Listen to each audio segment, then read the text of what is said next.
terrible to say, but I put some lotion in my hand before we went out, and we're doing our thing, and we're singing. I'm singing.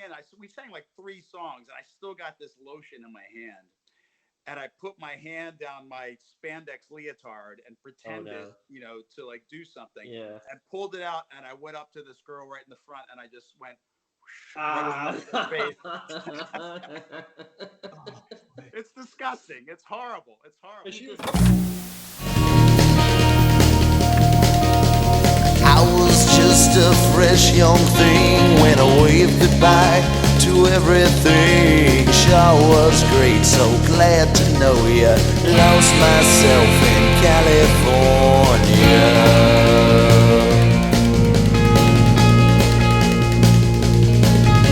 My cells fill with the hot air you breathe.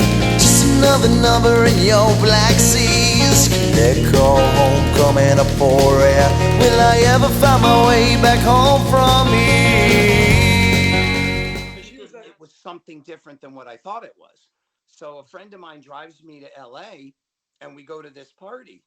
And I'm sitting at this party and we're having drinking and doing our thing and stuff. And I get introduced to Ozzy Osbourne. Oh And I wow. didn't think anything about it. So I meet him, this and the other, and we start to talk. And I'm thinking, what's going on here? I had no idea what was going on. The next thing I know, I get introduced to Tommy Lee, and he says, "Oh, don't worry about Oz. I'll take him over there if you want it." And I thought, what's going on here? Come to find out, a good friend of mine who had brought me to this party was good friends with all them. And this was at the time where Ozzy was looking for another drummer to do, I believe it would have been the Bark at the Moon album, Right. and recommended me. And so I went Oh down wow. there, whatever, and met with them and everything. And they were going to take me over to the rehearsal. And I knew Ozzy's material. He only had the 2 records, and I knew all the drum stuff. And they must have thought I'd be perfect for it. But then I turned around and I started to think in my head, we're drinking and this and that. And I thought, no, you know what? I need to go back to Las Vegas. Let me Oh talk no. it over with Mark and Al, the 2 guys in Excursion. I come back. I said, can I come back down another time? Sure, we'll make arrangements. I come back, and it turns out, everybody's like, come on, man, let's just do this, man. We're going to be big. We're going to be big. Let's do our own thing. Hmm. I never auditioned for Ozzy. Excursion went on a little bit further. We ended up breaking up, and I moved to California. So Right. that's, if I could Wow. go back 30 years, you know what I'm saying? Like, well, this now would have been 40 years. Yeah. Maybe I would have done Things something don't get different and easy. said, look, you know how people are nowadays. Back then, people were loyal. Yeah. You know what I'm saying? Like, oh, all these bands want to make it together and this and that. And nowadays, people are switching members left and right. Yeah, and also you don't have 40 years of perspective. Back then you didn't have that, so Correct. I didn't want to think, oh, it's just about me and myself. I thought, wow, I'm just, a late teenager, 18, 19, 20, 21 years old. Wow, this could be cool. We started this band together. We're going to, whatever. That's what you do. So Mhm. I never went back down there. The band breaks up and I moved to LA. And that was pretty much the end of Excursion. And then Mark, I kept in touch with him. And he went off and got into Vinnie Vincent. And then through my path and his path, we ended up crossing again for the Cold Sweat and Slaughter thing, because those came out, at Yeah. the same Yeah. time. around the same time, yeah. Mhm. Right. So our paths crossed again, and then, but at that, So we're driving out west. I think it's in New Mexico. We're driving through New Mexico, and if I remember correctly, yeah, because I was looking at the map. So we had a rule in the RV where you had to have a driver and a passenger. Both of them had to be awake. You couldn't sit in the passenger seat and sleep. If you had to sleep, then you had to get somebody else to sit in the passenger seat. And if you were a Hmm. driver, when you got done driving, you went to the passenger seat, and that was to make sure that the RV got back on the interstate going the right direction. You know what I mean? So because there was no, You had to have a navigator. and there's nothing worse than being on the road for a while going the wrong way. So, but In that RV, we had to stop every 2 hours for gas. So you got to, if you felt like driving, you could drive 3 or 4. But if you got tired, everybody was like, oh, okay, let me wake up. I'll get a cup of coffee and you know get a couple cigarettes in me. I can get behind the wheel. But we were driving. I was riding. I was looking at the map. We had one of those Rand McAnally road atlases. I'm looking at the map and I was like, oh, look at that. That's cool. Route 666 goes right into Mexico. That's got to be the Devil's Road.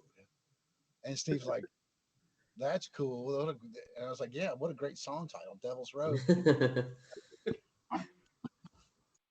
Banging on the dash and started the, and then when everybody was conscious a few days later or whatever, Steve sang the melody and then that became a song. You know what I mean? Like something like Whiskey River, Brent Barker wrote the guitar part, brought it to Steve. Steve, and then, wrote a melody. And then you go in and we do arrangements. What it needs is a B section, or it needs a different. What if we go to D here? And then collectively, sometimes it started with Nick playing a beat, and we'd all just start jamming around, and then something would grow out of that. And there was not any one certain way that caused the songs to be created. But I got to tell you, one of my favorite stories from when we were on that European tour, we played in Geneva. And I don't remember the name of the club, but it was a really cool club. And upstairs above the club was the apartments, and that's where we were staying for the night. So at the end of the night, it's 2 a.m., it's 3 a.m., we're packing up, and this English guy follows us upstairs. He wants to party with the bands, right? And he's telling us he's a rugby player, right? And he wants to prove like how cool he is and how he can party. So he pulls a condom out and he undoes it. And he pulls it out and stretches it out and he snorts it up his nose. I pulls it out of his mouth. No. I fill it with the condom. And then it's like out of both nostrils. It's like, and, oh my God. And we're just sitting there like amazed, like, what the fuck? And so all of a sudden, like our 4'9" representative from Blue Martin Records and I know her name, I can't think of it right now, but she came up and she's like, get the fuck out of here. And she pushes him down the stairs and closes the door. And she's like, everybody go to bed. And that was it. But we were so afraid of this guy. We're like, this guy's a fucking lunatic. I mean, yeah. Yeah, I wonder what the encore act was earlier that night. The bamboo with the nose ring. Yeah. There was this girl in Arizona. She was a big girl. Let's put it that way. She was a big girl. Extremely big girl in an extremely big truck. And she had this truck big heart. With a topper on it. Yeah, she had a big heart. And she loved fast food, but she'd always throw the garbage in the back of this pickup truck. And it had like a little window to the back of the pickup truck. And she had been doing it for years. I mean, years. This truck was full of, in Arizona, this is. And it's just nice and steamy. Full. And she invited us over to her house for Thanksgiving because we were in town and we had nowhere to go. And we walk into her house and she got 3 girlfriends helping her cook. And the smell could have knocked the husband off a shit wagon from 60 paces. What the hell? And you go in the kitchen and they're cooking in the kitchen. It was like cabbage meets curry. And the kitchen's about the size of a little bathroom. And they got this dog, and the dog is blind, and the dog is eating that shit out of the cat box. Oh my God. In the kitchen while they're cooking. Because the cat box, they never emptied it. They just added to it. It's a pyramid. It looked like a pyramid of Tootsie Roll. Tootsie Roll pyramid. That's when we started drinking. We started drinking right then. I knew there was a reason I blocked that from my mind. Remember that? Remember? And we were like, oh my God, look at the dog. And she's like, oh, those are just kitty cookies. No. Oh.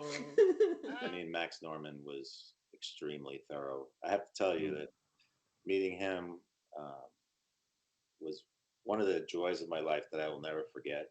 And we actually did pre-production before that with a guy named Roger Probert, who was from the UK as well, and he helped us get Max. And but that whole experience, that I harken back to that, and I tell people that is the one time in my life where I really felt like I was a rock star. You know, we all had full-time jobs, and we played. Santi and Dave, we played insane amount of gigs every week while holding down full-time jobs.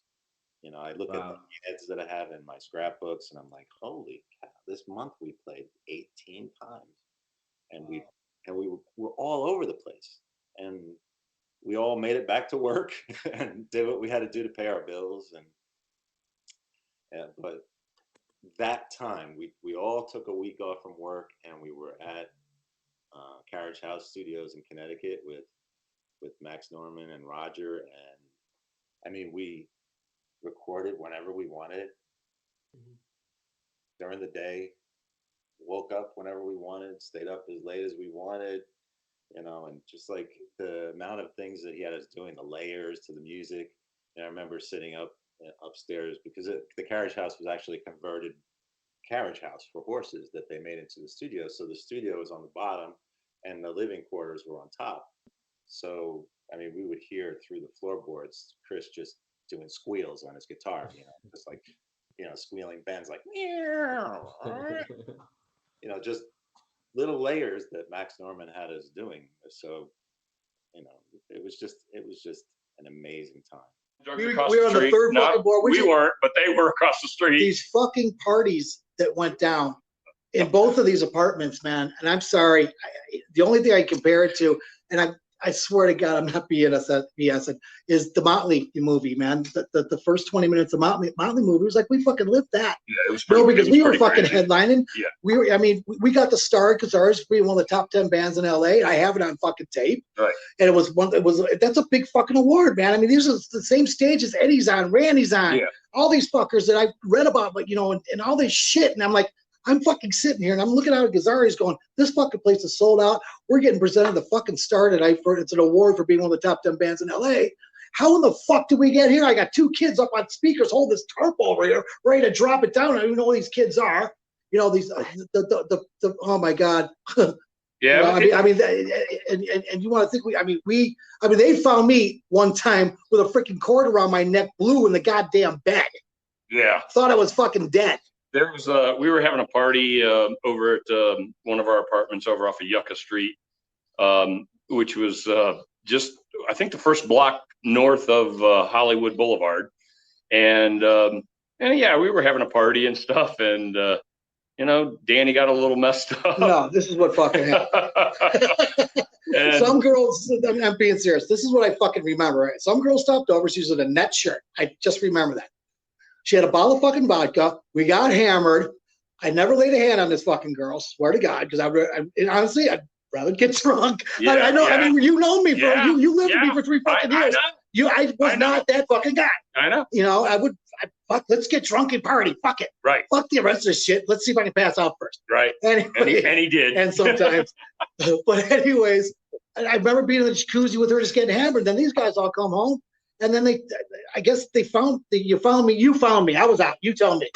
So what happened was, as usual, everybody we were having this party, and you got to remember this is a 1-bedroom apartment, so it's not like there's a lot of room to hide. You had five little spots in the living room, and I had the fucking bedroom, and you slept in my closet. And it's like, where in the hell's Danny at? And then go into the room, and Danny's passed out in the bed, and he must have been talking to somebody. I hope he was talking to somebody, because and somehow, I don't even know how this happened because nobody was there to see it, but the phone cord got wrapped around his neck more than once.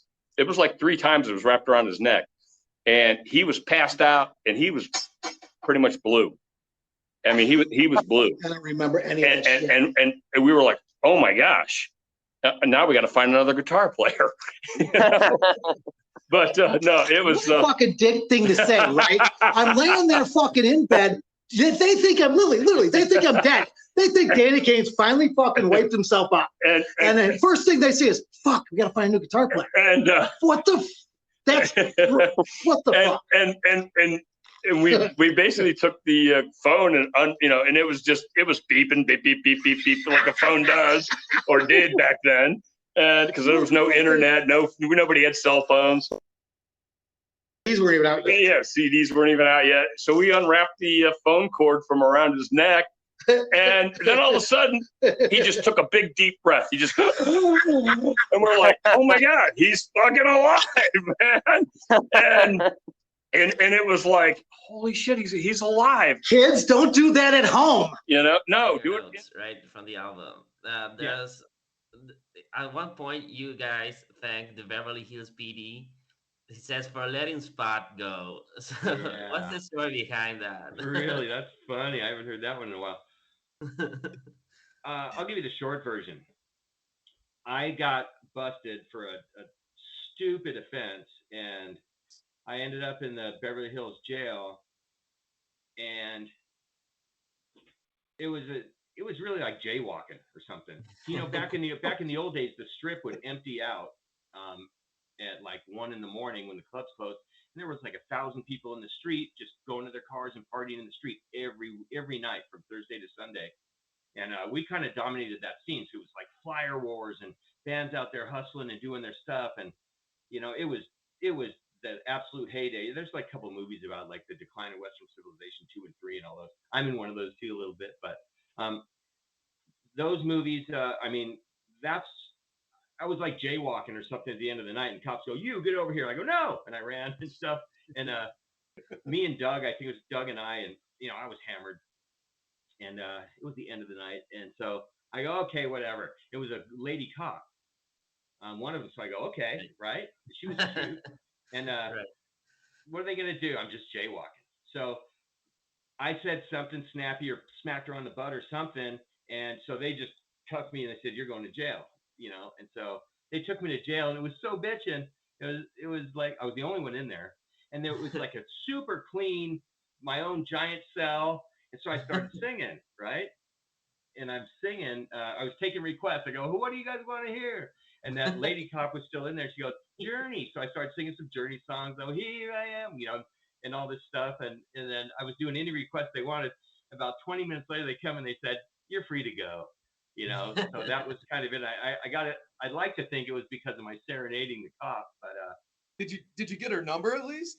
No, I had to get back. I wanted to get back out there. The band was, waiting to party, and they knew that I had got locked up, so they were kind of itching to see what was happening. They didn't know what was I getting busted for, but it was really just a harmless, fun thing. But we gave them a thanks for that, because I think we had some party to go to or something we're supposed to do that night when I got yanked from it.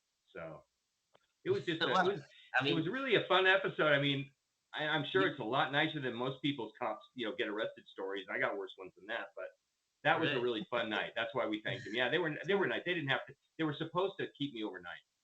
Wow. Did that jail cell look like it does in Beverly Hills Cop when they put Eddie Murphy in there?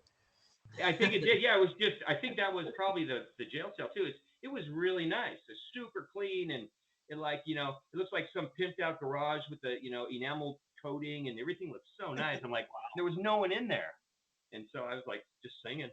It was cool, and the acoustics, big reverb chamber, so it sounded good. Yeah. Well, now I want to steal a car in Beverly Hills, man.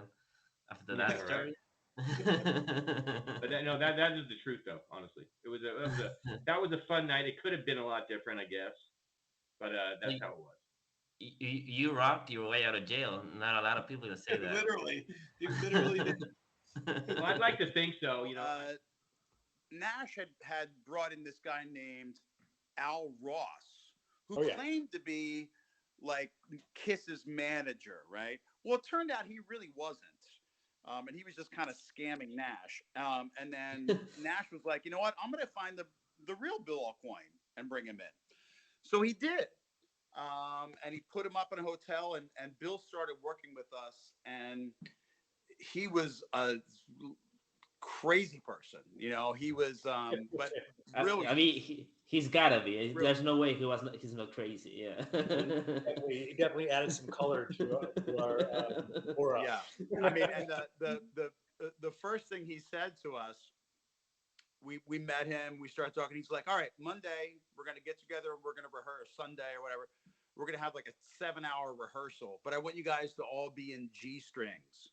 Oh wow. Right. That's So, a lot. so we come to rehearsal, and I think Pat has like a bag of G strings with him or something, right? And I got it from that girl that was making her outfit. and we're all standing around like, dude, what the fuck? Like, I don't want to do this, So I went up to Bill and I was like, dude, we're not wearing the G strings. We're not doing it. We're not doing it. And he was really disappointed, but he got over it. We actually we ain't wearing G strings for you. No.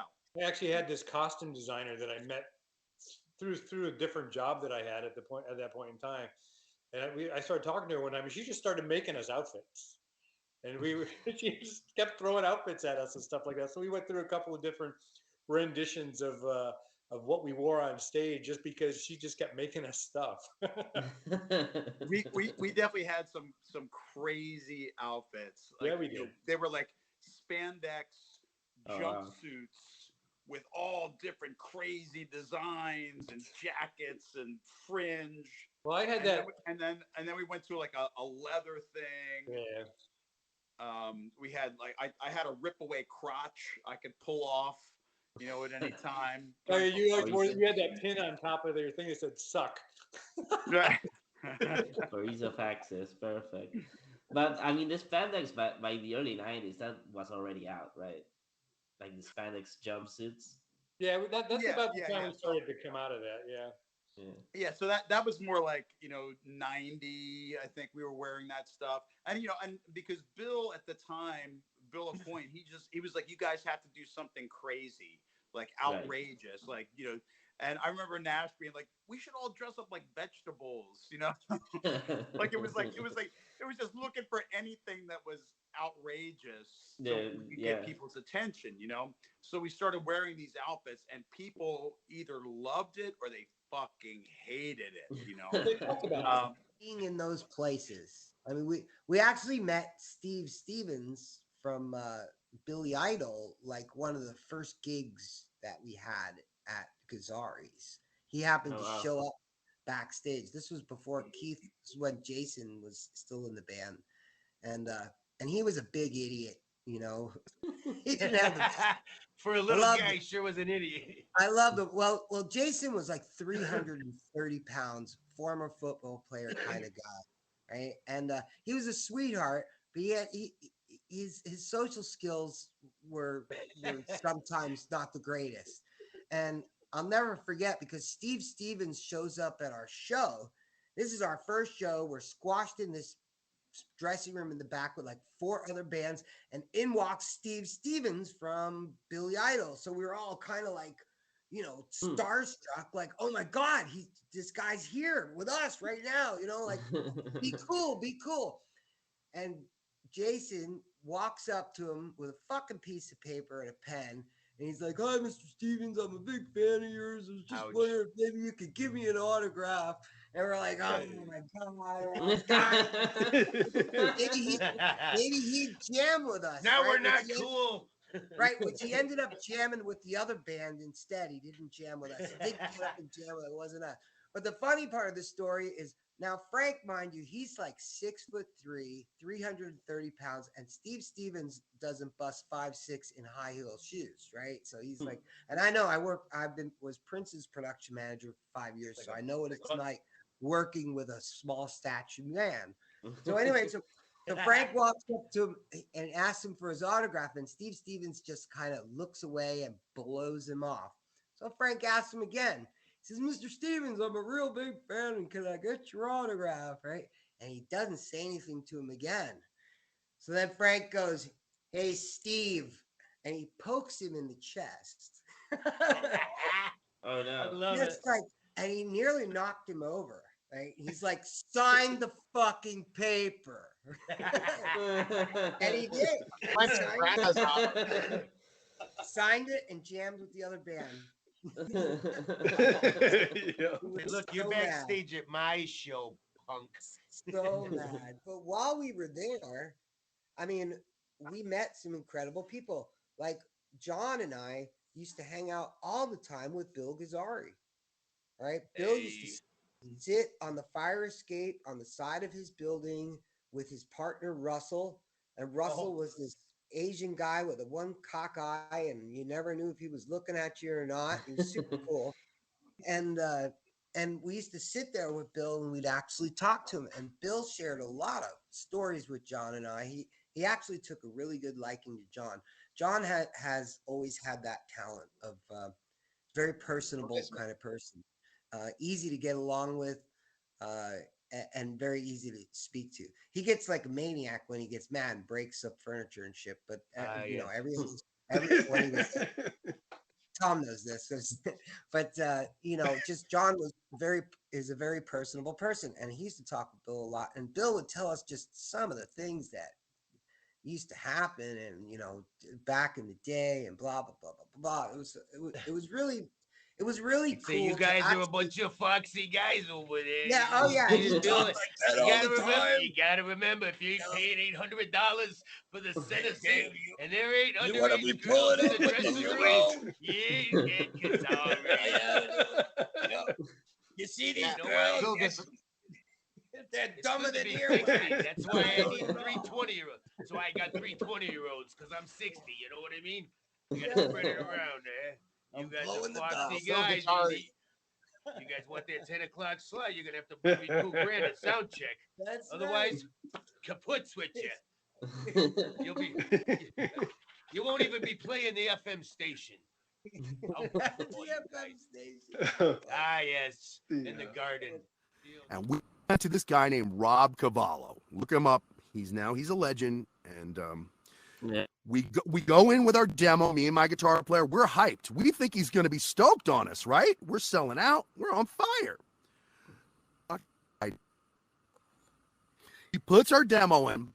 He plays 3 seconds at the beginning. He fast forwards to the chorus. He goes, He fast forwards to the next song. He does the same thing to like 2 of the songs on the Ford demo. And he throws our demo back at us. And we're like, what? Oh, and he goes, dude, that's pretty good, but your time is over. And we're like, oh, no. What do you mean, dude? And he goes, in the 90s, this shit isn't going to fly. And then he pulls out a demo, and it's Winger. And it's the demo for the first album, and it's all the singles that made them sell like 5 million fucking units. And he said, I passed on them. And he throws that in a pile. And he's like, it's just as good as the album. And you know they were Alice Cooper's backup band, so they were already connected. And I'm like, what? You turned down Winger? They're on fire right now. He's like, they won't be by the next album. We're like, me and Matt are looking at each other like, what the fuck are you talking about? Then he says, look, we have Dio. He goes, Dio's not selling anymore. He throws it in the pile. He goes, see, we signed Bullet Boys. And I'm like, yeah, I like Bullet Boys. They're a great band. First up, he's like, they'll be over by second album. I'm like, that's your band. He's like, I didn't sign them. We're like, what are you telling us, dude? He's like, everything you guys are about is going to be over in the 90s. You're not going to be able to be Paradise. You're not going to be able to be glam. You're not going to smile. Chicks are going to abandon. You're done. If you don't change everything right now, you won't be able to work in the 90s. 90s are going to be dark and alternative. That's what he fucking told us. And we looked at him like his head was on fire because Poison was selling and everybody was selling. And Guns was the only band that had abandoned glam, really. And because, Warrant was essentially a glam band, really. But anyway.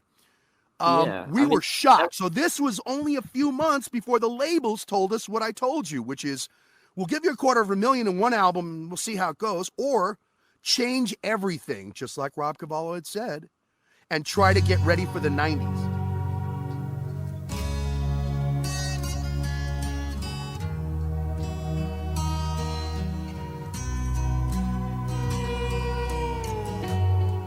Got this ball and chain down, that won't let me go.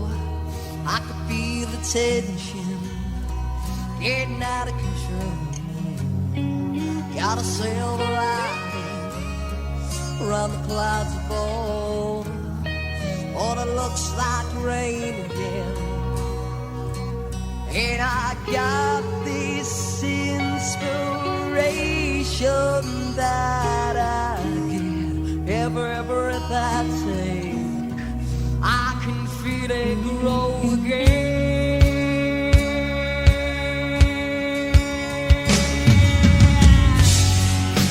Keep your dreams alive, 'cause they just might be coming true tonight. Keep your dreams alive. Whoa, all you gotta do is reach inside.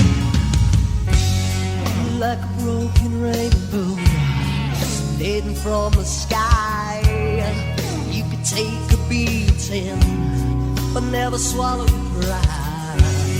I'm gonna take my chances on my heart's desire on a road that never ends.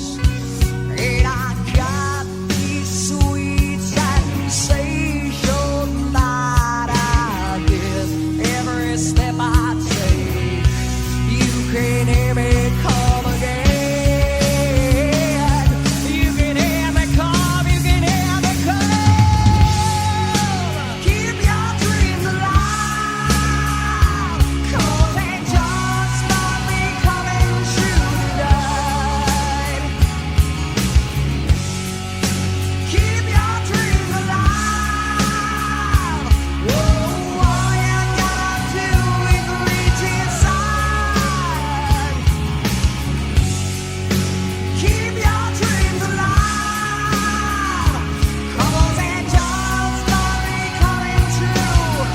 Just might be coming true.